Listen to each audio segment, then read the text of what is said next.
Good evening, and welcome to our continuing series, Explorations in Savitri, with our brother Alok.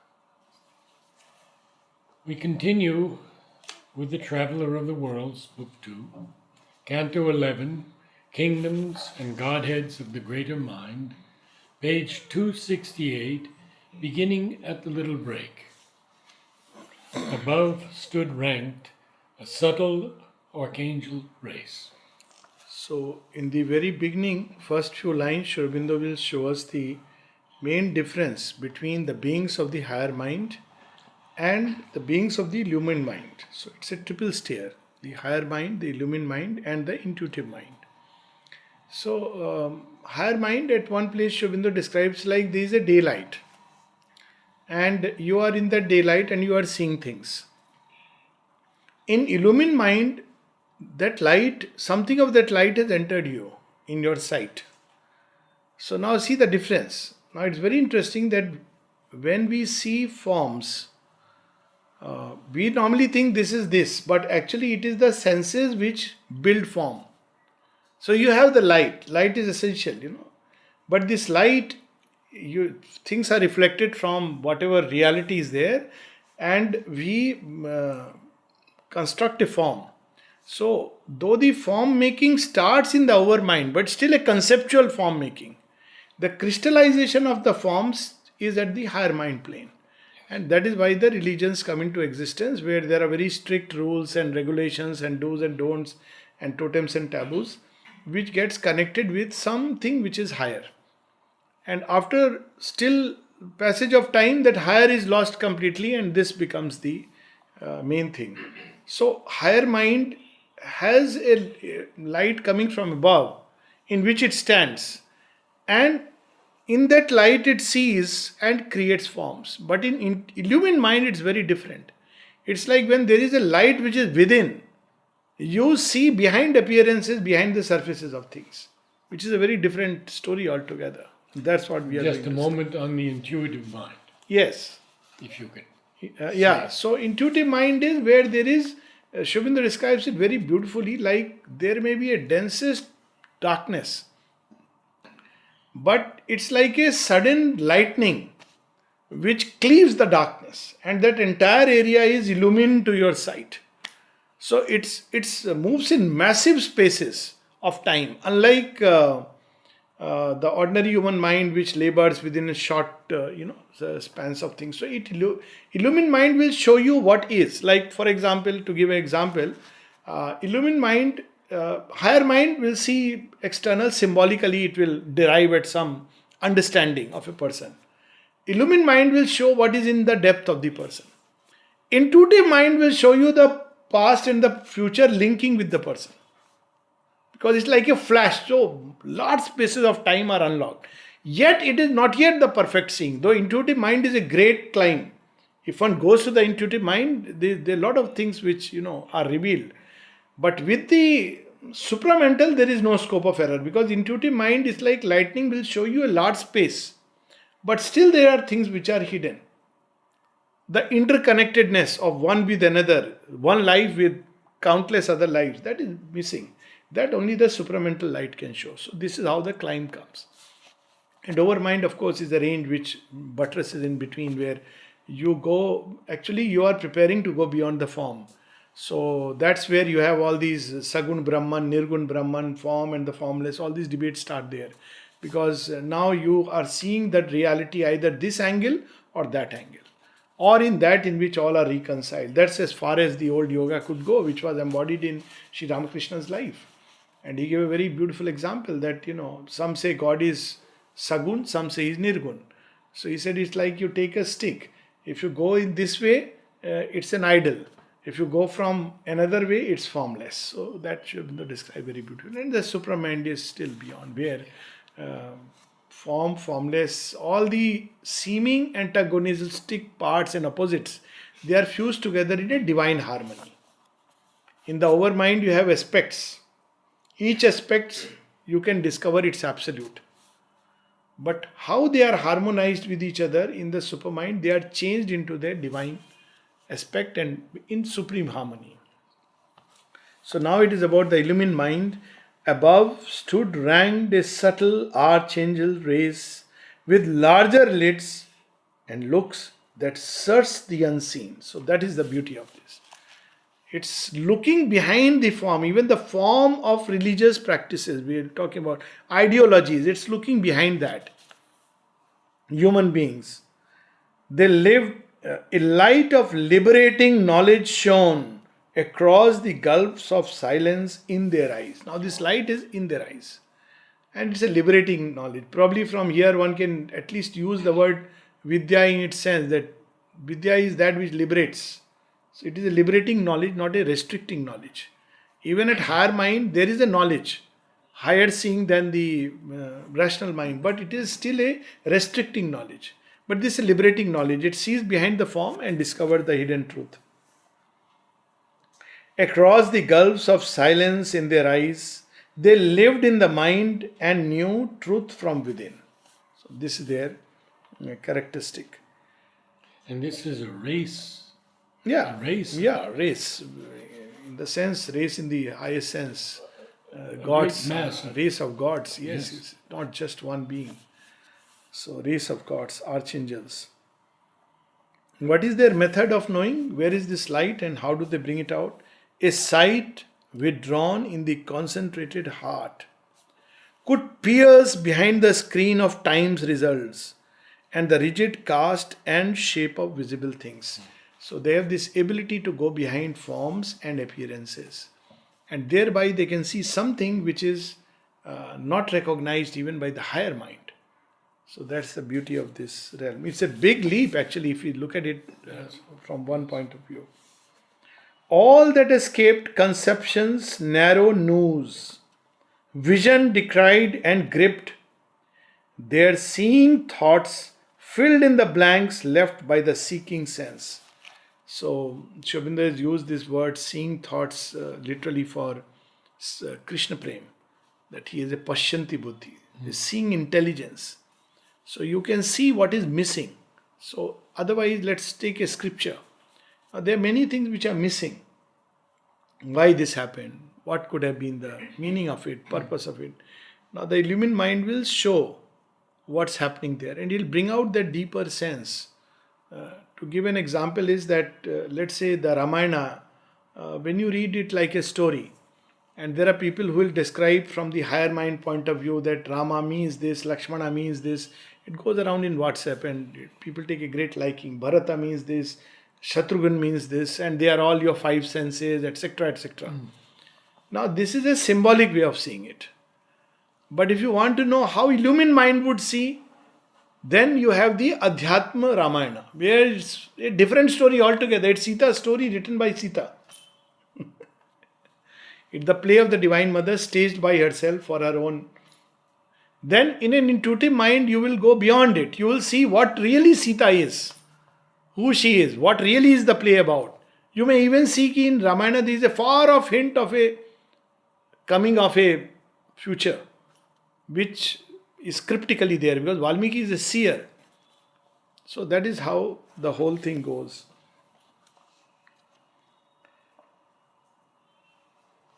Filled in the blanks left by the seeking sense, high architects of possibility and engineers of the impossible.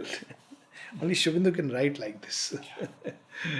They pick up those great ideas streaming from the sun and they take it inside their eyes and then they look at what is possible and how it can be created. Mathematicians of the infinitudes and theoreticians of unknowable truths, they formulate enigmas, postulates, and join the unknown to the apparent worlds. So this is there. Basically, it's something more abstract than just form, something like mathematics. And you'll see through this passage, a lot of mathematical terms will come. Abstract mathematics. Now, if we really look at mathematics, higher mathematics, even the ordinary mathematics is symbolic. Numbers are symbols, nothing else. And each symbol has a certain meaning. But higher mathematics enters into an abstraction. Actually, it's very difficult to understand any number, and it's very abstract. Like you divide infinity by any number, or you divide zero by any number. So it changes. Now these are very very clearly, deeply spiritual truths. You multiply any number by zero, and it becomes a zero. Yeah, something like that. No, I hope I am not wrong. Multiply by zero, it becomes zero. I think it's zero. Zero multiplied is zero. Zero. And you divide infinity by or zero by infinity, something like that, and it yields it's infinite or zero. That's how it is. It's amazing. My experience, 1 by 0 equals to infinite. Yeah, anything by 0, it becomes infinite. You divide it. When you multiply it, it becomes 0. Absolutely true. So 1 by 0 equal to infinity. That's the equation that I had read, and I was surprised. You divide any number by 0, it is infinite. So you can go into deep spiritual understanding just from this mathematics, which is abstract, but it reveals spiritual truths. So when I went to the YouTube searching Ramanujan, yes, after that there were dozens and dozens of things on mathematics. yes. And they all come up because they target you. They know what you're searching for. And Complex equations of that kind. So you have this normal mathematics and you have higher mathematics, which are very good symbols of, let's say, the higher mind, which is a symbol, and the more complex mathematics, which is more like, it tries to reach out to infinity. Acolytes, they wait upon the timeless power. So they draw from that power and then they share it or reveal it or interpret it. So they are the acolytes who are like heirs of that power. The cycle of her works investigate, passing her fence of wordless privacy. Their mind could penetrate her occult mind and draw the diagram of her secret thoughts. So it has, because of that light, it could go behind the wall and fence of nature and all the forms she has built. So they are still moving in the realm of the manifest. All these three minds. Unmanifest is supermind and beyond. What is still not there. That's why it is the transcendent. They are still moving in the realm of the manifest, but they are revealing deeper and deeper truths. They read the codes and ciphers she had sealed. Copies they made of all her guarded plans. Now this is where they start erring. So they make a copy of every plan which is hidden inside the timeless power.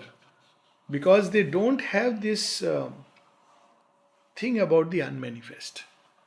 It is only in the Gita you find this, that the unmanifest and the manifest so beautifully. And there are hints of it in the Vedas, but very often you have creation and you have the divine. But divine is like very nebulous, in the sense that is there something in the divine which is yet to express itself here, that you don't find, which is a paradox. Because if so much is expressed over time, there are surely more things which will express in time. This thought doesn't go.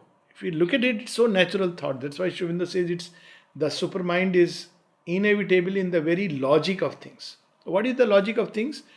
If you look at evolution, things which have not been have come into existence. That means there are more things logically which could be hiding in the folds of God, which will express itself.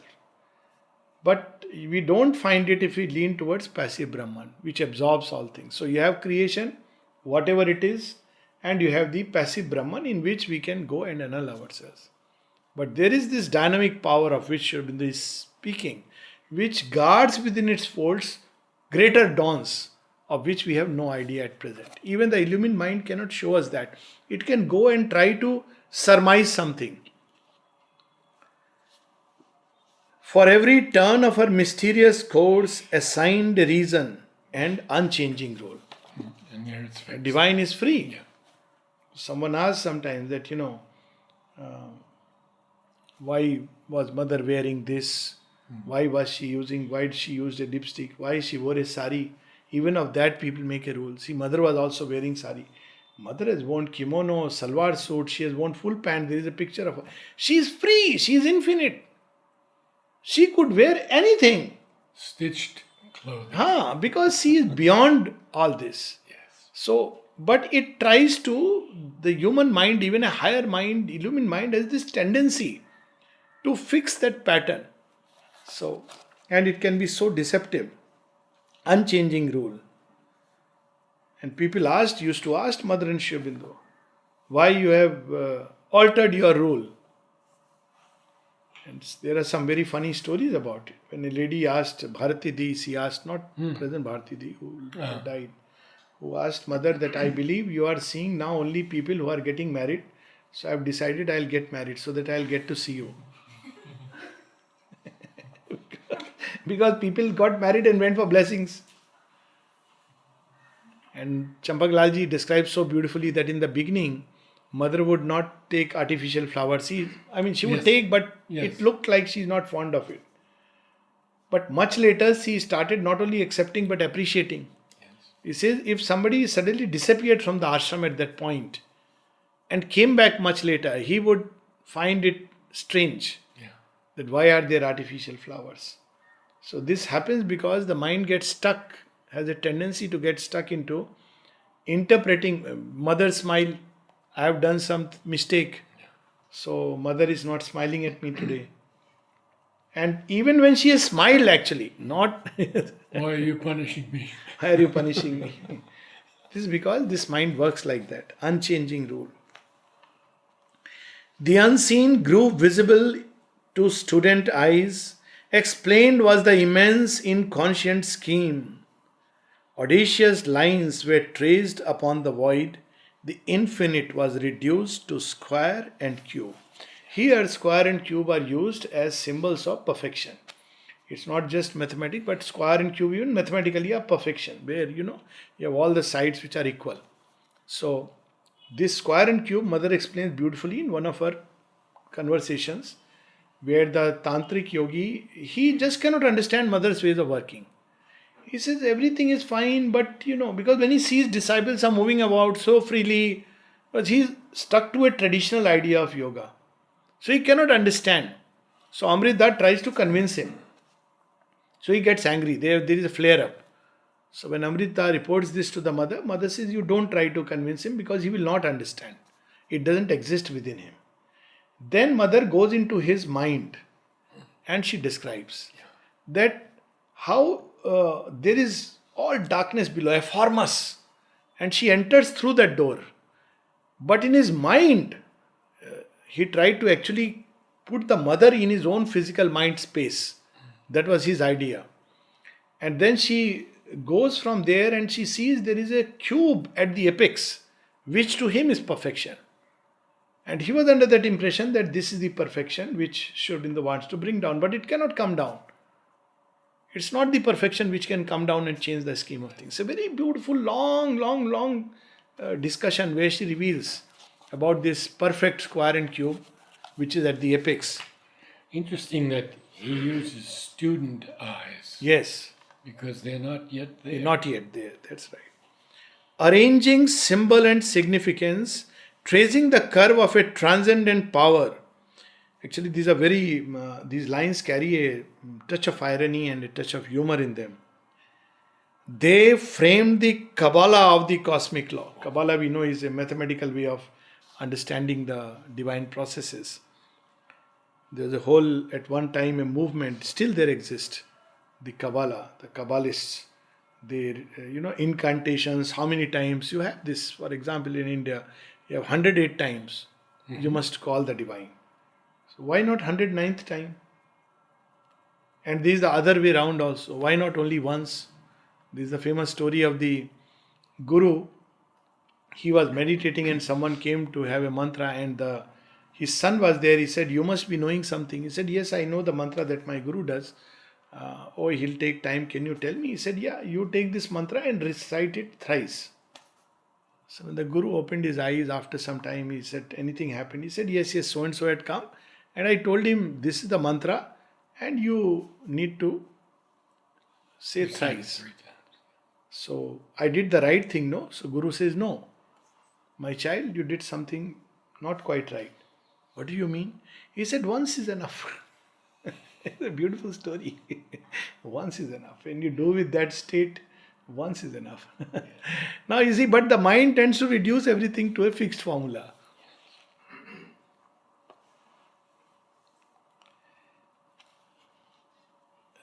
Tracing, they formed the Kabbalah of the cosmic law, the balancing line discovered of life's technique, and structured her magic and her mystery. Imposing schemes of knowledge on the vast, they clamped to syllogisms of finite thought, the free logic of an infinite consciousness. Now, these syllogisms is very interesting. It is a deductive reasoning, as we know. For example, you say that all animals are four-footed. And then you say another thing, or all four-footed beings are, let's say, passionate or impulsive. So you derive all animals are impulsive, which is fair enough. This logic works well. But there are places where this logic breaks down. Those who use this deductive reasoning, they cannot understand. Because this conscious, even in deductive reasoning, it breaks down. So when this consciousness, which is free, you give a meaning to everything, that so and so is punished, or so and so is close. Common one was people who are closer to Sri Aurobindo and the mother, they are greater disciples. So this was asked to Sri Aurobindo, and people were so much misled. Yes. There was someone to whom Sri Aurobindo had authorized to get money from outside. And people trusted him because Sri Aurobindo has asked. But he was a cheat. So what they didn't know, when he asked Sri Aurobindo to give a letter, he said no. Sri Aurobindo was seeing whether it was Sri Aurobindo's way of making the disciple grow. Let's see. But he could not. And people were carried away by whatever he was speaking. I am close to Sri Aurobindo, and which anybody can speak. How dangerous these things can be. There was another example where someone said, but you gave him so much time in interview. Yes. Oh, mother used to see this person daily. Very often it is actually means that the person is not developed enough. There's a very interesting example, a letter I read in fact today, very interesting, where mother is seeing someone daily, writing letter and a lot of this thing. And this person didn't care about mother. So the disciple asked the mother, one day, mother, you are caring so much for this person, but she, she hardly cares about you. So why do you give so much love still? And mother's reply was, when she starts caring for my love, I'll stop doing this. Because he is not yet mature enough to feel my love inside, so I am doing this so that she can wake up. What an unconditional love. But if you see outside, it can be so misleading.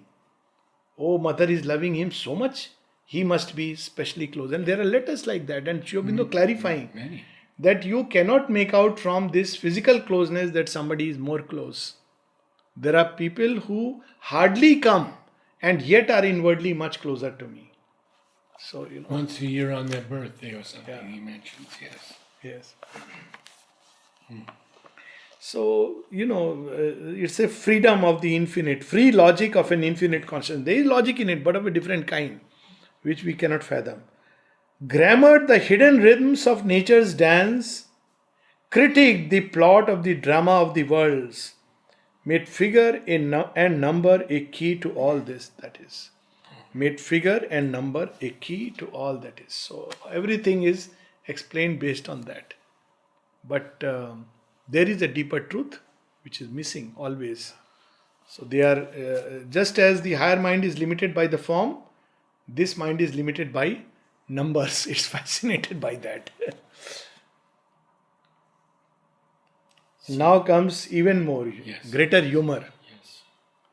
The psychoanalysis of cosmic self was traced, its secrets hunted down and read. The unknown pathology of the unique. Literally, it means the presence of evil in God's world.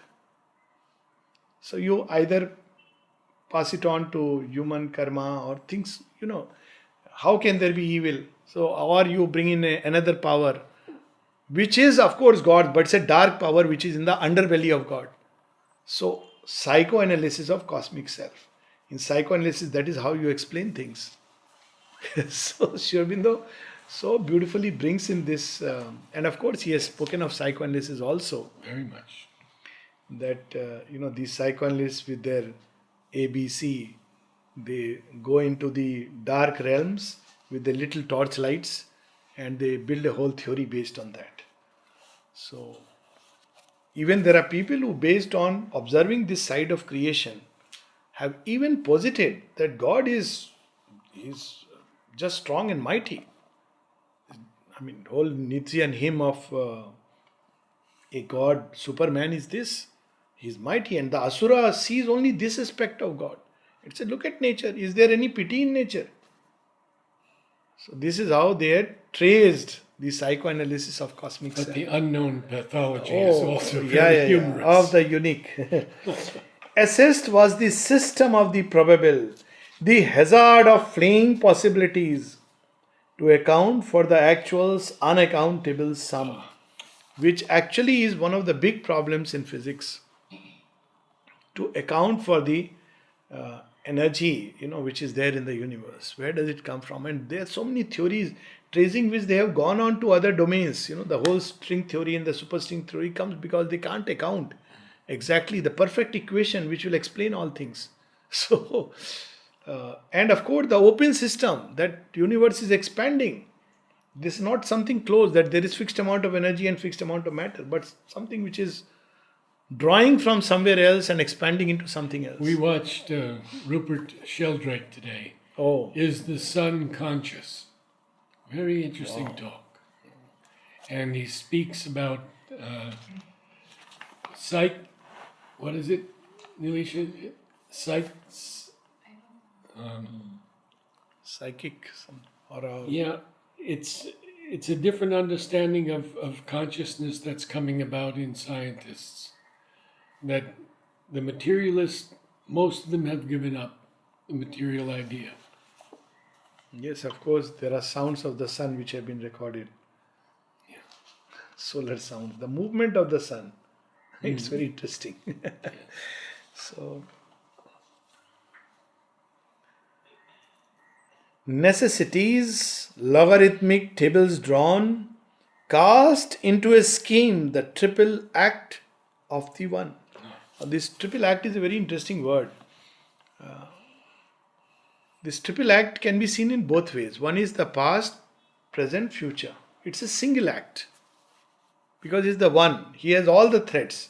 But it looks like as if your past is determining your present and the present is determining the future. And there are fixed schemes. There are stories where so and so had done this, therefore. There is as if no scope for the infinite who is all the time drawing you despite yourself. So this triple act. Another aspect of the triple act is space, time and causality. Because things come out in a certain fragment of time, so we assign a causality.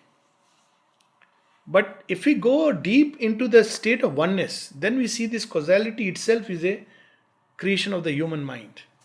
And everywhere we misapply it. As I said, so and so is close, so and so, all adjectives that we give to things. That's why in Samam Brahman we realize this. Sri Aurobindo says in the Life Divine that the human mind errs when it makes a degree of error of quantity and an error of quality. And it gives the example of the ant and the mountain to start with. Which is greater? So if you see quantity, then mountain is greater. If you see quality, it's the ant. But then he says even the error of quality. Each has its own unique quality.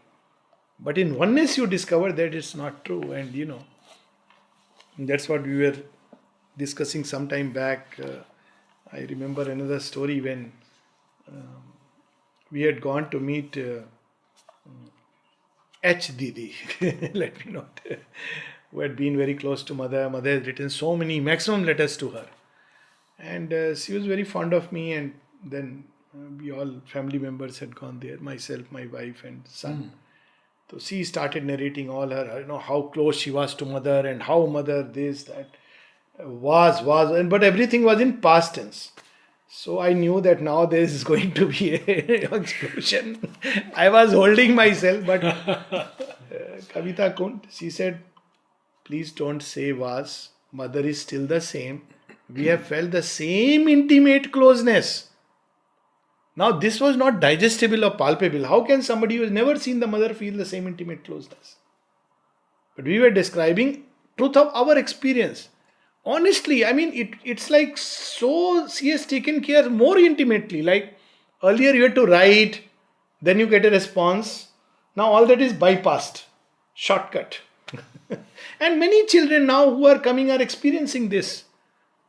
And even greater intimacy. Now how does it come?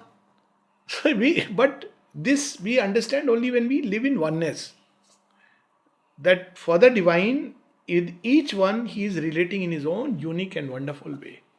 These Mumbai children, 14, 15 years old, come in groups of 30 and more to meet with me. They have incredible experiences at the Samadhi. Yes. Unbelievable many revelations. of these. That how come they are experiencing things like this? They're weeping. Yes. Weeping at the Samadhi. Incredible truths suddenly come out like a flash. And then when people say evolution is not happening, I wonder probably we are looking at the wrong place. Probably we are looking only at the parliament and the legislature and the Wall Street. Even their evolution is taking place. Cast into a scheme the triple act of the one. Again, this remind, mother wants us to learn this, therefore she is teaching. This learning, teaching, this doesn't exist. Mother must have thought, therefore she gave this experience. It's not about thought. As if she thinks and plans, scheme. Look at the word scheme. As if God schemes for everyone, but it doesn't happen like that. Unveiled, the abrupt, invisible multitude of forces whirling from the hands of chance seem to obey some vast imperative. Their tangled motives worked out unity. How they are working these countless forces. Something drops here, something drops there, and then it's amazing that behind all this randomness, there was a great meaning. I mean, it's amazing. A wisdom read their mind to themselves unknown. Their anarchy rammed into a formula, and from their giant randomness of force, following the habit of their million paths, distinguishing each faintest line and stroke of a concealed, unalterable design, out of the chaos of the invisible moods derived the calculus of destiny. If somebody would ask the divine, somebody wrote to Sri Aurobindo, sir, you must have thought like this. Sri Aurobindo says, and about thinking, long back gave away this habit. Yeah. He writes to Amal, thinking is no longer in my line. So what does the mother do? She just pours love. You receive it, you grow. You don't open, don't receive it, you experience reactions. And you say, mother thought like this and she's punishing me. None of that kind. That's why repeatedly Sri Aurobindo says, open to the mother and receive. That's as simple as that. Because she only pours love. Even if you are right into the mud of human nature, she does not judge. She just keeps pouring love. It's just that we close. So when we close... Yeah, my little smile. Yeah. She writes, I only have love. That's it. That's what she does. She does not judge, condemn, all these things. These are human. But our human thought will say like that. Oh, so and so. I've done something wrong. Mother is angry. Yes.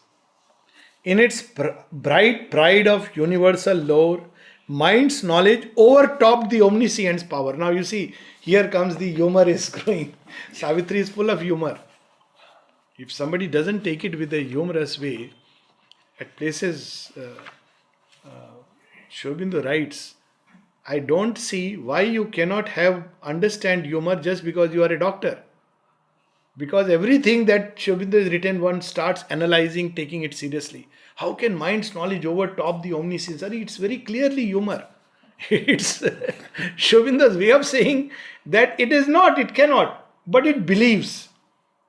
So always one should know that how much ever you may know, and it's very humbling.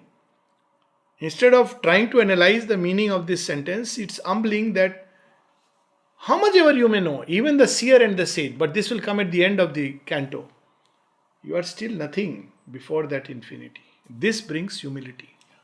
And yet this race can bring so much Yes, it is down. much higher than humanity. Much higher. I mean, these are people who can become gurus and, but still, and it's very easy to get it in the head. The eternals, winging eagle puissances, surprised in their untracked empyrean, stooped from their guards to obey the beck of thought. So, this is the race of illumined beings. So, time to time, there are light points entering, and they are feeling that illumination, and they are having this revelatory thought. Each mysteried God forced to revealing form, assigned his subtle moves in nature's game, zigzagged at the gesture of a chess player will, across the checkerboard of cosmic fate. So Shiva is ascetic. That's how I learnt and grew up. So first time I questioned someone that he is ascetic, but he is married, he has 2 children. In fact, married twice, thrice.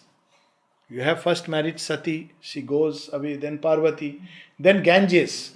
So there are famous stories about Ganges and Parvati. I think some of the children may not know. They don't, there is a whole narration that Parvati literally says, I am going to go away if Ganges is going to be near you. It's a very symbolic story. But if you look at the story at every level, it breaks all conceptions. Because Shiva is free. You can't put a label onto him, but this mind will put a label.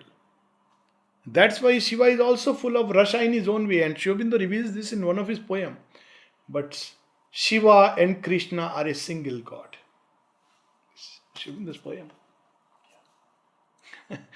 And then he brings Shiva and Krishna closer to us. In us too, Shiva drinks the world poison. In us too, Krishna seeks for love and joy. They're a single God. But here the mind works like this. In the wide sequence of necessity steps predicted every act and thought of God. So when people went and said, mother won't like this, mother would like this, then mother said, why are you are stupid enough is when you say things. But when you say mother would like and mother won't like, what do you know about what I would like and not like? And she has said when people quote the mother, saying that the mother would like this and not like it, they add one more stupidity to their own. Making it a dogma. Yeah. What mother would like and not like, who knows? The whole history of spiritual literature is full of unpredictability of the divine. Of all the things Gita is given to Arjuna, now of course he is celebrated. But what is the merit of Arjuna? In front of Yudhishthir, Bhishma and Karna and Vidur, who were all adhikaris, apart from many others. But the supreme vision is revealed to Arjuna. So,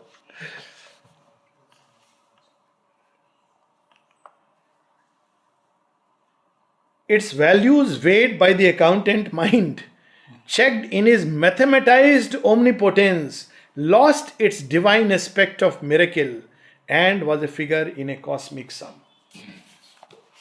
How many times, I have seen people in Indian tradition very proud about this, that 1 lakh times I have written this mantra. It's okay, it's nothing wrong with it. But it's not about writing how many times you have written this mantra, how much you have remembered every line. The real thing is how much you have lived it inside. And when you do that, then whole life is a mantra. So this is a oneness towards which we have to climb. The oneness is missing here. And now come these wonderful lines. That's why I've been hurrying through, because these are some fantastic lines. The mighty mother's whims and lightning moods, arisen from her all wise, unruled delight in the freedom of her sweet and passionate breast, robbed of their wonder, were chained to a cause and aim. An idol of bronze replaced her mystic shape that captures the movements of the cosmic vast. This is what we do. In Mother, there is a whole passage in Agenda where she says, they claim that they love me, but they love an image of me. Everybody has built an image. And it is this image they are in love with. Otherwise, you'll always go beyond. And what do we understand? Even her rejections are not rejections but postponements and a grace. What can we understand of her mystery and her marvel? Basically, it all to remain humble at whatever level we may climb by her grace. In the sketch precise of an ideal face, these are very beautiful lines. In the sketch precise of an ideal face, forgotten was her eyelashes' dream print, carrying on their curve infinity's dreams, lost the alluring marvel of her eyes. The surging wave throbs of her vast sea heart, they bound to a theorem of ordered beats. Her deep designs, which from herself she had veiled, bowed, self-revealed in their confessional. She has not revealed what is there in the unmanifest. Typical example, Dilip Kumar Roy. Despite all that he did, one of his early interactions, when he asked Sri Aurobindo, what has mother seen in me? Why was she looking so deeply? She said, Sri Aurobindo says, mother looked deep into you and she found that, and then he puts in inverted commas, you are faithful. Dilip Kumar Roy can't believe it. He sees all his 100 defects. Sri Aurobindo says, you are faithful. And then Sri Aurobindo describes what is meant by being faithful and what is it that she saw. Throughout his life, it seems he could never fathom and understand why Mother and Sri Aurobindo have loved him so much. Always he doubted. And yet they loved. What they have seen, they alone know. And I should repeat this one thing when he comes to Mother. Mother sends for him. And Nalini goes to him. Yes. And he says, I don't want to see her. And very strongly Nalini says, that would be discourteous. So Dilip says, all right, I'll go see Mother. And he goes before Mother, and Mother says, why are we here?